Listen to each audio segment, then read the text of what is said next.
Hello friends, आप सभी का स्वागत है आपके अपने ही चैनल रेडी टू एग्जाम पर। हम कर रहे थे आरआरबी, एनटीपीसी और रेलवे का जितना भी आने वाला एग्जाम होगा उनकी तैयारी, जिसके लिए हम जो है प्रीवियस ईयर क्वेश्चन को लेकर के जो है अपना बेस बना करके और उसी आधार पर सारे बेसिकों को क्लियर करते हुए जो है सभी टॉपिक को समझते हैं। आज हमारा जो है ये मैथ का लेक्चर जो है हमारे पास 3 होने वाला है।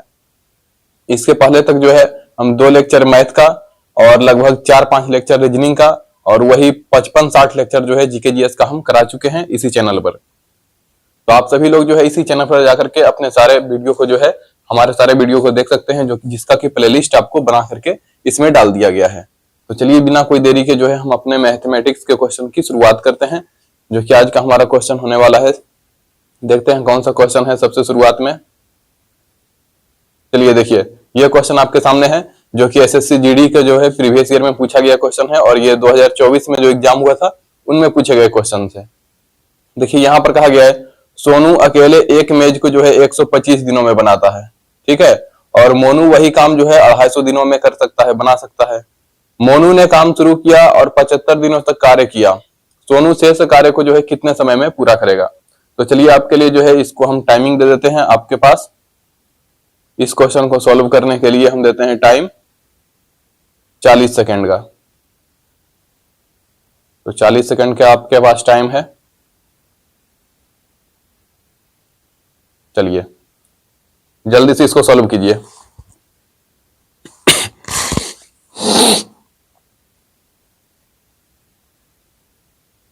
चालीस सेकेंड का आपके पास टाइम है, इसको जल्दी से सॉल्व कीजिए।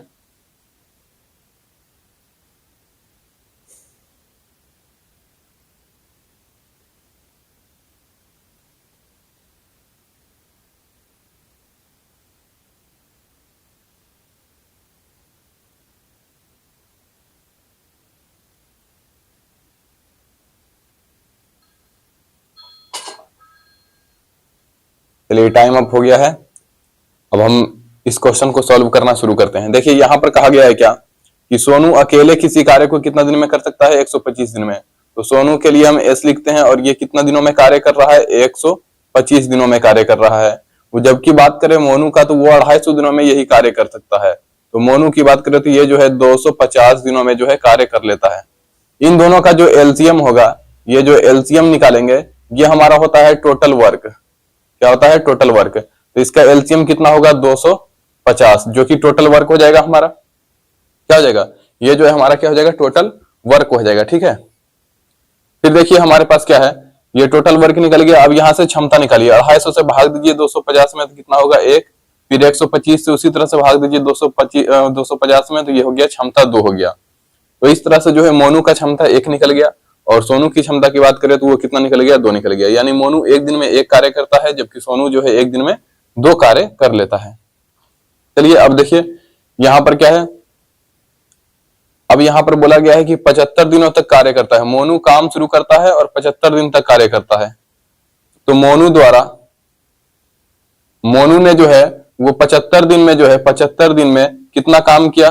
तो काम बराबर क्या होता है, दिन यानी समय गुना और क्या होता है, क्षमता। तो क्षमता कितना है मोनू का, 1 हो गया। तो ये जो है 75 काम जो है 75 दिन में कर दिया है। तो हमारे पास शेष कार्य कितना बच गया, शेष कार्य निकालते हैं। शेष कार्य हमारे पास कितना बच गया है, तो शेष कार्य जब निकालेंगे तो ये देखिए बच गया है हमारे पास 250 में घटा दीजिए 75 को, तो ये हमारे पास शेष कार्य जो है 175 बचता है। और ये जो 175 कार्य है उसको कौन पूरा करेगा, शेष कार्य सोनू जो है कितने दिन में पूरा करेगा, यही क्वेश्चन पूछा है। तो सोनू जो है शेष कार्य जो है, जो कि 175 कार्य बचा हुआ है, उसको कितना की क्षमता से पूरा करता है, एक दिन में ये 2 काम कर पाता है। तो 2 से भाग देंगे, ये कितना हो जाएगा, 87.5 जो है हमारा आंसर हो जाएगा। तो 87.5 दिन में जो है सोनू शेष कार्य को पूरा कर पाएगा। ऑप्शन 4 में देखिए है 87.5। ये देखिए ऑप्शन 4 में 87.5 है, तो ऑप्शन 4 जो है हमारा क्या हो जाएगा, बिल्कुल सही जवाब होगा। नेक्स्ट क्वेश्चन आपके पास है, चलिए जल्दी से इसको सॉल्व कीजिए। इसको सॉल्व करने के लिए 10 सेकंड का टाइम है आपके पास। जल्दी से इसको सॉल्व कीजिए, जल्दी एकदम से सॉल्व कीजिए।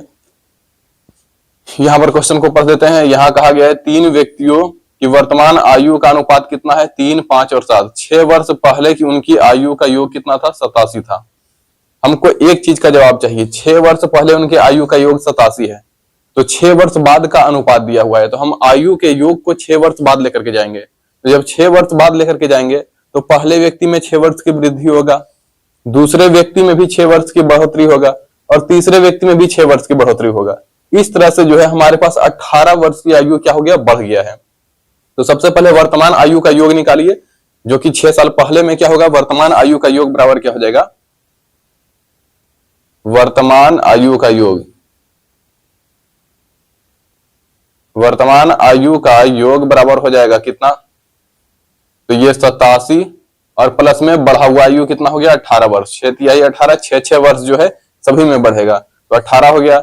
ये टोटल कितना हो जाएगा, 8 और 7 15 का 5, 8 1 9 और 1 10, 105 वर्ष जो है, 105 वर्ष वर्तमान आयु का योग हो गया।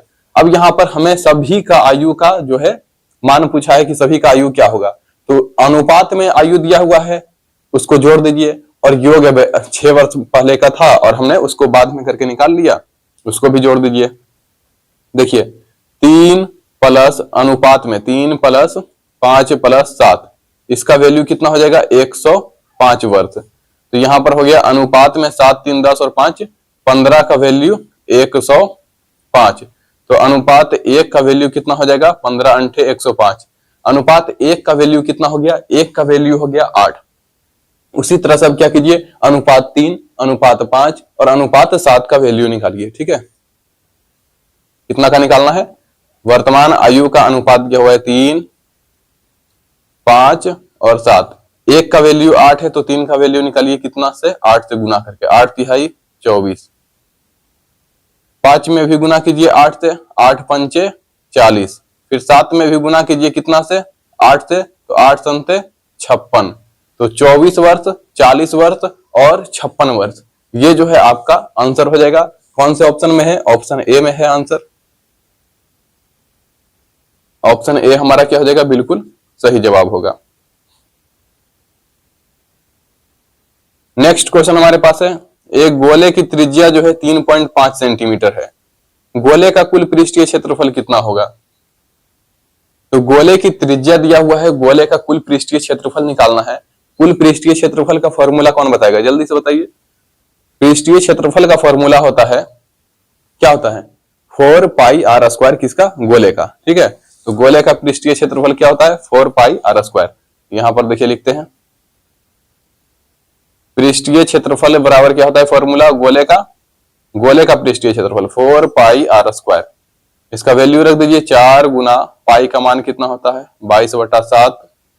त्रिज्या 3.5 का स्क्वायर है। ठीक है, 3.5 का स्क्वायर।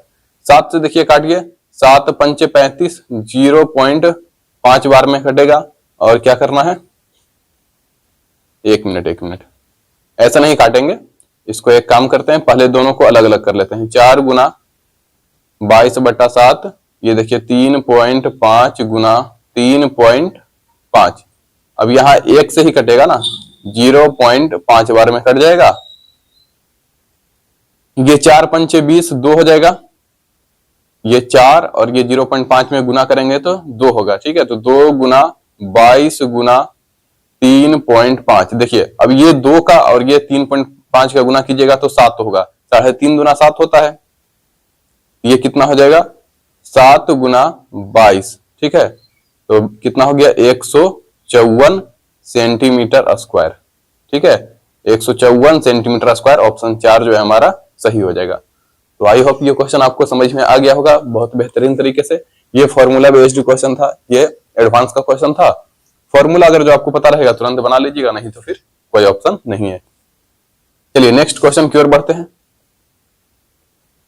नेक्स्ट क्वेश्चन देखिए सिंप्लीफिकेशन का हमारे पास है। ये सिंप्लीफिकेशन का क्वेश्चन कुछ नहीं होता है, बोर्ड मास के रूल पर आपको इसको सॉल्व करना है। बोर्ड मास में क्या होता है, पहले हम ब्रैकेट को सॉल्व करते हैं, फिर BOD। ठीक है, तो पहले ब्रैकेट फिर ऑफ, फिर उसके बाद डिवाइड। ऑफ मतलब का को सॉल्व करते हैं, और फिर डिवाइड मतलब भागा को सॉल्व करते हैं। फिर M आता है तो मल्टीप्लाई को सॉल्व करते हैं, यानी गुना को सॉल्व करते हैं।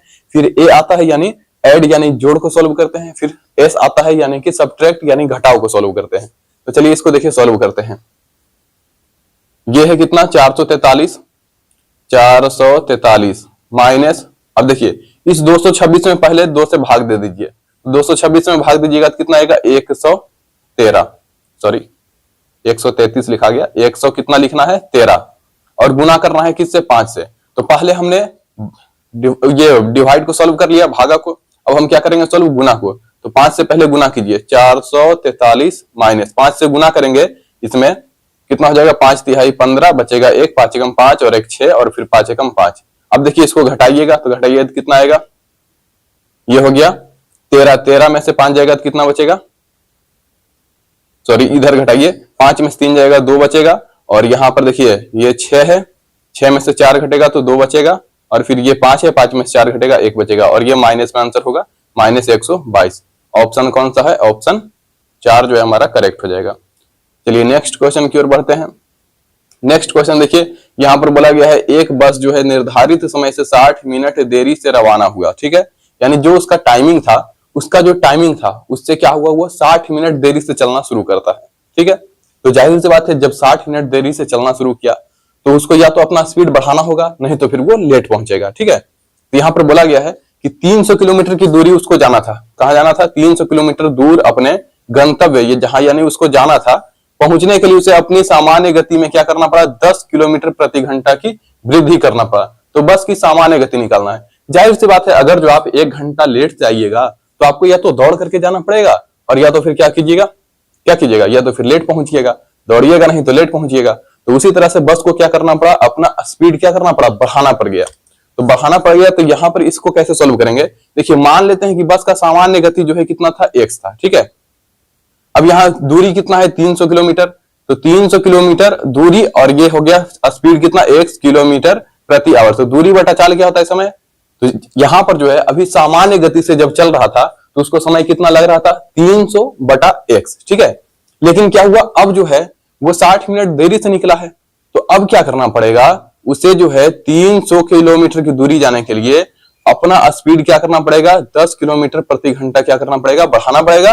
तो उसे 1 घंटे का कम समय लगेगा, 1 घंटा उसका क्या होगा, बच जाएगा। ये 1 घंटा बचेगा, जैसे पहले वाला 300 बटा x जो है अधिक समय लग रहा है क्योंकि वो अपने सामान्य गति से चलता है। 300 बटा x प्लस 10, ये क्या हो रहा है, 1 घंटा कम समय लग रहा है, तभी तो वो जो 1 घंटा लेट निकला था वो बचेगा उसका।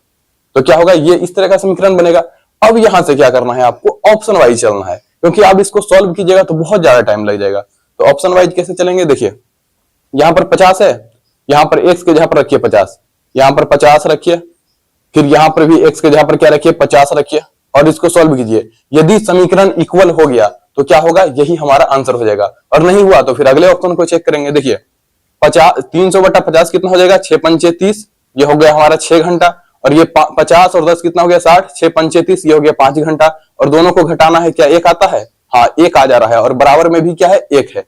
तो इस तरीके से जो है ये समीकरण हमारा क्या हो जा रहा है, संतुष्ट हो जा रहा है, मतलब ऑप्शन ए ही हमारा आंसर होगा। बाकी जो है किसी पर ये समीकरण संतुष्ट नहीं होगा। तो ऑप्शन क्या हो जाएगा, ऑप्शन ए हमारा जो है करेक्ट आंसर हो जाएगा। बस की सामान्य चाल कितना है, 50 किलोमीटर प्रति आवर, ठीक है। नेक्स्ट क्वेश्चन हमारे पास है, यहां पर है x1, x2, x3 किसी कार्य को 90 दिन, 45 दिन और 67.5 दिनों में पूरा कर सकते हैं। तीनों ने मिलकर कार्य शुरू किया, लेकिन x2 ने काम पूरा होने से 13.5 दिन पहले ही कार्य छोड़ दिया। तो कार्य कितने दिनों में जो है पूरा हुआ, टोटल कार्य होने में कितना दिन का समय लगा, हमको ये निकालना है। तो इसको सॉल्व करने के लिए आपके पास है 40 सेकंड, और जब तक हम कमेंट को देख लेते हैं, आप लोग कमेंट में बताइएगा सॉल्यूशन आपको समझ में आ रहा है कि नहीं, या फिर कुछ और इसमें एक्सप्लेन करने की जरूरत है। चलिए जल्दी से लिखिए।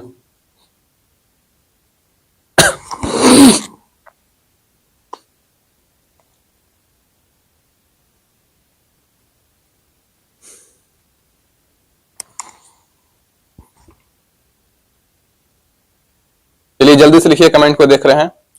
यहां पर देखिए x1 जो है, x1 क्या कर रहा है 90 दिन में, अब इसको सॉल्व करते हैं। x1 जो है किसी कार्य को 90 दिन में कर सकता है। x2 जो है उसी कार्य को कितना दिन में कर रहा है, ये जो है 45 दिनों में कर रहा है। और x3 जो है उसी कार्य को कितना दिन में कर रहा है, 67.5। तो हम इसको एक काम करते हैं, 67.5 को हम डिवाइड में लिख देते हैं। तो 65 दूना 100 कितना होता है, 4 दूना 120 और 5 130, 135 हो जाता है लगभग, है ना। हम इसको लिख देते हैं कितना, 135 लिख दे, 135/2, ठीक है। 135/2 लिख सकते हैं इस 67 को, 67.5 को जो है 135/2 लिख देंगे, वही आंसर होगा, ठीक है। उसके बाद क्या करेंगे, इसका एलसीएम लेंगे तो हमारे पास क्या आ जाएगा, टोटल वर्क आ जाएगा। इसका एलसीएम लेंगे, ये जो है हमारा क्या होगा, टोटल वर्क। जब हम इसका एलसीएम लेंगे तो ये कितना हो जाएगा, 135 गुना 270। अब देखिए 9 तिहाई 27, ये एलसीएम हो गया इसका। और ये देखिए 45 से अब गुना कीजिएगा तो ये कितना होगा, 6 बार में भाग लगेगा तो इसका क्षमता कितना हो गया, 6। x2 का क्षमता 6, 135 गुना 270 और नीचे 2 से गुना कीजिएगा, इससे भाग देना है इसमें और उसके बाद 2 से गुना करना है। 135 से भाग देंगे 270 में तो 2, और नीचे वाले 2 से गुना करेंगे तो कितना हो गया, ये 4 हो गया। अब ये हमारे पास आ गया टोटल वर्क, ये क्षमता आ गया और ये टोटल वर्क आ गया हमारे पास। यहां पर बोल रहा है कि तीनों ने मिलकर कार्य शुरू किया, लेकिन यहां पर दिक्कत ये हो गया कि x2 जो है उसने काम पूरा होने से 13.5 दिन पहले ही काम छोड़ दिया। तो x2 जो है, x2 कितना काम नहीं किया, x2 का काम जो है कितना बचा रह गया, जो कि x1 और x3 को मिलकर करना पड़ेगा। तो x2 ने 13.5 दिन काम नहीं किया और x2 का क्षमता कितना था, 6 था, ठीक है। ये इसका क्षमता 6 था। इसको गुना कीजिए, 6 पंचे 30 का 0, बचिए कितना 3, और फिर 6 13 पंचे 65, 13 छक 78, 78 और 3 81, 81.0 आएगा। यानी 81 कार्य जो है वो x2 ने नहीं किया। अब वो 81 कार्य को जो है वो x1 और x3 को करना पड़ेगा, ठीक है। वो तो ठीक है, ये 81 कार्य जो है वो तो था x2 का, तो हमारे पास शेष कार्य कितना बच गया, शेष कार्य जिसने तीनों मिलकर किया, शेष कार्य कितना था, 270 में घटाइए 81, ठीक है। तो कितना हो जाएगा, ये 10 में से 1 जाएगा तो 9, और फिर ये हो गया 6, 16 में से 8 जाएगा तो हो जाएगा 8, और यहां पर 1, 189 कार्य जो बच रहा था वो तीनों मिल करके किया है, ठीक है। तो तीनों द्वारा कार्य कितना है, तीनों ने कार्य कितना दिन में किया था, तो 189 कार्य किया और क्षमता कितना है, 6 4 10 और 3 13 क्षमता है। तो कितना दिन लगा होगा उसे, तो 13 एकम 13, बच गया कितना यहाँ पर 5, और फिर 9 हो गया यहाँ पर, फिर 13 चौके 52, फिर बच गया 7, फिर पॉइंट, फिर 13 पंचे 65, 14.5 दिन लगभग मान लेते हैं, ठीक है। और उसके बाद फिर ये जो 81 कार्य है वो 81 कार्य कौन को मिलकर करेगा, x1 और x3 मिलकर के जो है वो 81 कार्य को करेगा, जो कि x2 ने जो है नहीं किया। तो x1 की क्षमता है 3 और x3 का क्षमता है 4, तो हो गया 7। इसको जब भाग देंगे तो कितना आएगा, 7 एकम 7, फिर 7 एकम 7, और फिर कितना हो गया 7 4 11, फिर 7 पंचे 35, लगभग 11.5 दिन, ठीक है। तो 11.5 क्या है, इसमें जोड़ दीजिए, 11.5 दिन और लगेगा इसको कार्य करने में पूरा। ये हो जाएगा 5 पर 0, फिर पॉइंट, फिर ये हो गया 4 और 1, 5 और 1 6, और 2 और 1 सॉरी 2 होगा, 3 कहां से हो जाएगा, यहां पर हासिल तो जुट गया 26 दिन लगभग। कितना दिन लगभग लगेगा, 26 दिन। तो 26 दिन और थोड़ा थोड़ा इसमें और बच रहा था, तो लगभग 27 दिन हो जाएगा, और 27 दिन किसमें है, ऑप्शन 4 में जो है हमारा करेक्ट हो जाएगा। क्योंकि यहाँ पर 0.5 से और ज्यादा वैल्यू आ रहा था, यहाँ पर भी क्या है 0.5 से ज्यादा वैल्यू आ रहा था, ठीक है। तो हमने जो है लगभग मान लिया है, तो लगभग मान लेंगे तो क्या होगा, 14.5 तो इधर हो गया और 11.5 से ज्यादा, 14.5 से ज्यादा और 11.5 से ज्यादा, तो ये दोनों मिलकर के जो है 26 दिन होता है एक्यूरेट, लेकिन उससे ज्यादा होना चाहिए। तो ज्यादा कितना, 27 दिन एक ही ऑप्शन में है, तो ऑप्शन 4 जो है हमारा सही हो जाएगा। फिर नेक्स्ट क्वेश्चन हमारे पास है, एक वस्तु का अंकित मूल्य कितना है, 11,800, कितना है 11,800, और इसका विक्रय मूल्य कितना है 7,788 रुपया, ठीक है।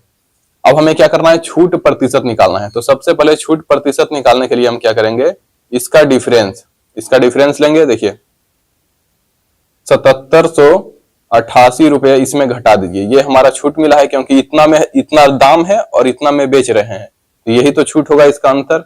ये बच गया 2, ये 9 में से 8 बचेगा, तो बचेगा कितना 1, और उसके बाद फिर से क्या होगा, ये 7 में 7 घटेगा 0, और फिर ये हो गया 7, यहां पर हो गया 10 में से 3 घटेगा, 1 मिनट इसको देख लेते हैं, 10 में से 8 घटेगा, कितना बचा 2, ठीक है। फिर ये 9 में से 8 घटेगा 1, फिर ये 7 में से 7 घटेगा 0, 11 में से 7 घटेगा 4। ठीक है, अब यहां पर ये हमारा हो गया छूट, 4012 रुपया का छूट मिला। और इसको प्रतिशत में लाने के लिए 100 से गुना करेंगे, लेकिन ये छूट मिला किस पर? ये छूट इस रेट पर मिला है, 11,800 रुपये पर जो है ये छूट मिला है। 2 जीरो से 2 जीरो कटेगा और इसको काटिए, 2 से काटेंगे तो 2 पंचे 10, 2 नेम 18, फिर 2 से काटेंगे तो 2 दूनी 4, फिर 0, फिर 0, 2 छके 12। ठीक है, उसके बाद 59 से काटेंगे, ये कितना बार में कटेगा? ये कटेगा 50 तिहाई 150, 50 तिहाई 150 और 9 तिया 27, तो 150 और 27 कितना हो गया? 177। ठीक है, तो 177, 2006 में 177 घटाइए तो कितना बचेगा? 16 में से 7 घटेगा 9, और उसके बाद सॉरी इधर से घटाना था, यहां पर घटाना है 177। ठीक है, यहां पर क्या होगा? ये बचेगा 10 में से 7 गया तो 3, और ये 9 में से 7 गया 2, और ये 1, 123 बचेगा। सॉरी यहाँ पर सिर्फ 23 बचेगा, 23 बचेगा, और यहाँ पर 6 उतारेंगे, फिर 9 तिहाई 37, 9 चौके 36, 4 बार में 34% जो है हमारा करेक्ट आंसर होगा। ठीक है, तो डिवाइड करना है आपको, जितना जल्दी आप डिवाइड कर पाइएगा उतना जल्दी सॉल्यूशन मिलेगा। नेक्स्ट क्वेश्चन है, यदि किसी ड्रेस का मूल्य जो है 800 रुपए से घटकर जो है 720 कर दिया जाता है, 800 इसका दाम था, 720 कर दिया गया है, तो प्रतिशत कमी कितना हुआ? तो कमी निकालने के लिए क्या करेंगे, कितना कम किया गया? तो 800 और इसमें घटा दीजिए 720, ये 0, ये 8 और 80 रुपए घटा है, 100% क्योंकि पूछा है, और किस पर घटा है? 800 पर। 800 नीचे लिखेंगे, 2 जीरो से 2 जीरो कैंसिल होगा, और ये 8 से 8 दहम 80, तो 10% जो है हमारा करेक्ट आंसर हो जाएगा। ऑप्शन 4 जो है सही हो जाएगा। नेक्स्ट क्वेश्चन है, 13 छात्रों का औसत अंक कितना थे? 130। 13 छात्र था, उसका एवरेज जो है दिया हुआ है, कितना है एवरेज? 130 है। ठीक है, बाद में पता चला कि एक छात्र का अंक जो है गलती से 32 के बजाय 23 लिखा गया। ठीक है, तो गलती के कारण क्या हुआ? कमी हो गया। यहां देखिए कमी हुआ कि नहीं, 32 लिखना था 23 लिख दिया, तो कमी हुआ, मतलब औसत में क्या होगा? वृद्धि होगा। ठीक है, तो नया औसत पूछेगा, ये औसत में क्या होगा? वृद्धि, क्योंकि जब हम इसको सुधार करेंगे तो 23 से क्या करना पड़ेगा? 32 यानी बढ़ाना पड़ेगा, तो औसत भी क्या होगा? बढ़ जाएगा। ठीक है, तो जब औसत बढ़ेगा तो यहां पर देखिए कितना अंक का गलती हुआ है, ये 23 था और इसको 32 करना है, कितना जोड़ना पड़ेगा हमको? यहां पर जोड़ना पड़ेगा 9, कितना जोड़ना पड़ेगा? 9 जोड़ेंगे तो ये 32 हो जाएगा वापस। ठीक है, इस एक छात्र का अंक जो है 9 बढ़ा देंगे हम, तो कितना हो जाएगा? यहाँ पर 9 का अंतर है, तो ये वापस से सुधार हो जाएगा। छात्र कितना था? 13, तो 13 में क्या होगा? औसत के लिए सभी में बांट देंगे, तो 130 और प्लस में 0 पॉइंट, यहाँ पर 13 पंच 65, 13 छक 78, 13 संते 91, लगभग 7 होगा लेकिन नहीं, 13 पंच 65, 13 छक 78, 6 लिखते हैं, फिर उसके बाद फिर हो गया कितना? 78 और 2 80, 12 बच गया, फिर 13 8 हो जाएगा। ठीक है, 13 यहां हो जाएगा, फिर हो जाएगा 130.68, तो यहां पर हमारा आंसर हो जाएगा 130.68। 68 नहीं है लेकिन 69 है, तो यही हमारा लगभग आंसर होगा, तो ऑप्शन 3 जो है करेक्ट हो जाएगा। नेक्स्ट क्वेश्चन है, अंकित एक वस्तु को 10% की हानि पर बेचता है, वह इसे 30% कम मूल्य पर खरीदता और 26 रुपए कम मूल्य पर बेचता, तो उसका लाभ कितना होता है? 10% होगा। ठीक है, तो वस्तु का क्रय मूल्य हमको निकालना है। मान लेते हैं कि वस्तु जो है वो 100 रुपए में खरीद करके लाया, उसका क्रय मूल्य कितना है? 100 रुपया है, इसको सीपी मान लेते हैं, और यहाँ बोल रहा है कि 10% की हानि पर बेच रहा है, तो 90 पर बेच रहा होगा। 100 में लाया, 90 में बेचा, 10 रुपए का हानि हो गया, जो कि 10% के बराबर होगा। बोल रहा है यहाँ पर एक कंडीशन रखा गया है कि अगर जो वह 30% कम मूल्य पर खरीदता, यानी 100 में ना खरीद करके कितना में खरीदता? ये अगर 70 में खरीदता, ठीक है, और फिर क्या करता? उसे 10% का लाभ होता। क्या होता? 10% का लाभ, तो 10% का लाभ निकालिए, 70 का 10%, 10/100, 2 जीरो से 2 जीरो कैंसिल होगा, यानी 7 रुपए का लाभ होता, मतलब वो कितना में बेचता, 77 में बेचता। ठीक है, वो क्या करता, 77 में बेचता इसको। अब यहां पर देखिए, यहां पर अंतर क्या हो गया है, यहां पर 77 और 90 का अंतर कितना है, 13 का अंतर है। ठीक है, यानी 13 रुपए कितना में क्या कर रहा है, कम में बेच रहा है। पहले 90 में बेच रहा था, अब कितना में बेच रहा है, 13 रुपए कम में बेच रहा है। लेकिन यहां पर क्या बोल रहा है, अगर जो वो ऐसा होता तो 26 रुपए कम मूल्य पर बेचता। यहां पर कितना कम मूल्य पर बेच रहा है, 13 रुपए में, और यहाँ क्वेश्चन में बोल रहा है कि वो 26 में कम बेचता, तो 13 का वैल्यू 26 के इक्वल होगा। अब यहां से 13 एकम 13 और 13 दूनी 26, एक का वैल्यू 2 हो गया। यहाँ पर हमको सीपी निकालना है, तो यहाँ पर क्या करेंगे, 2 से हम क्या कर देंगे, इसमें गुना, 100 दूनी 200, 200 होगा। तो 200 जो है हमारा करेक्ट आंसर हो जाएगा। ऑप्शन 4 जो है हमारा क्या हो जाएगा, बिल्कुल सही जवाब होगा। चलिए नेक्स्ट क्वेश्चन। अब ये क्वेश्चन हमारा यहीं पे समाप्त हो गया है, और अगर जो आपको इसका और भी क्वेश्चन चाहिए तो आप कमेंट में लिख करके जो है हमें बता सकते हैं। हम पूरा सॉल्यूशन आपको ला करके इसी तरह से देते रहेंगे।